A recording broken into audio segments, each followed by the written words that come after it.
South Africa is quietly sliding into deep trouble economically, diplomatically, and politically. And nobody's talking about the real cost to you. Before we unpack this, smash that like button so more South Africans see what's really going on. Welcome back to Political Pulse. Keep your pulse on the nation. Today, we're breaking down 4 big developments that matter to every South African. The warning that our economy is heading for serious trouble. A major Chinese-led naval drill here at home, deepening tensions over the US-Venezuela crisis, and even a petty political spat about Ramaphosa's holiday to Mauritius. First up, the economy.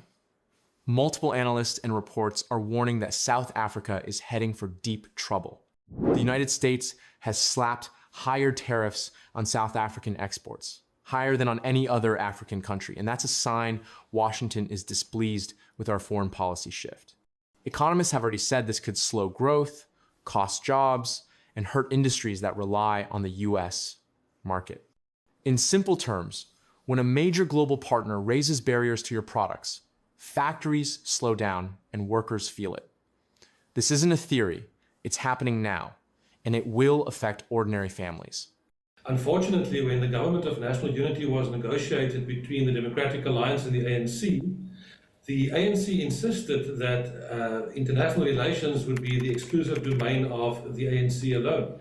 I don't think how could anybody agree to that. So that is where we are at the moment. It's the ANC's positions that we are hearing all the time. And it's not the position of the Government of National Unity. Next, a China-led naval exercise right here in South African waters. The SANDF says it's called Will for Peace 2026, a maritime safety and security drill with BRICS plus partners, including China, Russia, Iran, and others. But critics say don't be fooled by the name. It looks like alignment, and it raises eyebrows about South Africa's supposed neutral foreign policy. Obviously, it's unpredictable with the US, but South Africa has to continue to stand on the side of principle. International solidarity and collective action is what has brought stability to the world since the Second World War. We can't be back to the period after the First World War, where there was no rules, there was no world based on international law. So we have to call for a world that is based on international law, that is governed, is rules-based, because if we don't do so, some of the middle countries like ourselves, third world countries, will have no say anywhere in the world. The might will always be right, but the rules-based society and the rule of law, it's a shade that must protect everywhere, whether small or big. So that's why it's important that all of us have to stand by the side of the rule of law across the globe and across the world in solidarity. And this will has served the world well since the Second World War. And we believe that multilateralism must continue to do so, because if we all keep quiet and do nothing, the might will always do as they please, and there will be no rule of law in the world. Neutral foreign policy. Critics argue that training with sanctioned states undermines trust with democratic partners like the United States. In other words, while the government says this is about shipping safety, there's a real risk that actions speak louder than diplomatic words, and they send mixed signals to the world. Now let's talk about Venezuela, where things just went from unsettling to jaw-dropping.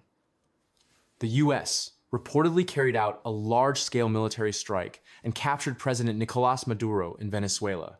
That's the kind of headline that would make anyone blink twice. South Africa's Department of International Relations and Cooperation condemned the US action, calling it a violation of the United Nations Charter and urging an emergency Security Council session. And here's the twist. All 23 South African nationals in Venezuela, mostly teachers, are confirmed safe as tensions continue. But back home, the political reaction is split. The Freedom Front Plus openly praised the US strike and pushed back against SA's official condemnation, saying ending Maduro's rule is a good thing. So South Africa is not speaking with one voice. In fact, different parties in government are contradicting each other on global intervention and sovereignty, and that sends confusion to allies and citizens alike.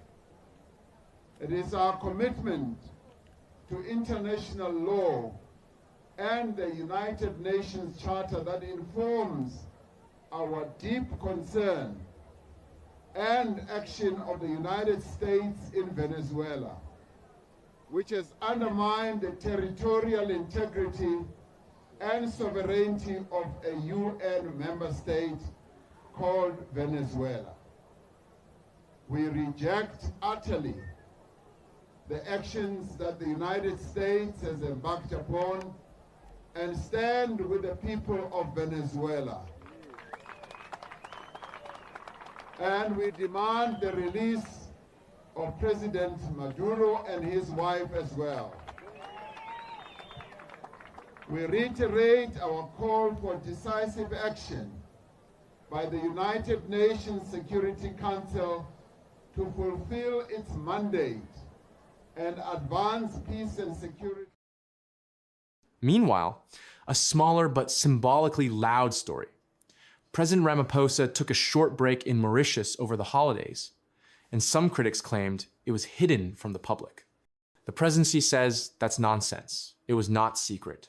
Minister Gwede Mantashe acted as president while he was away, and Ramaphosa paid for the trip himself.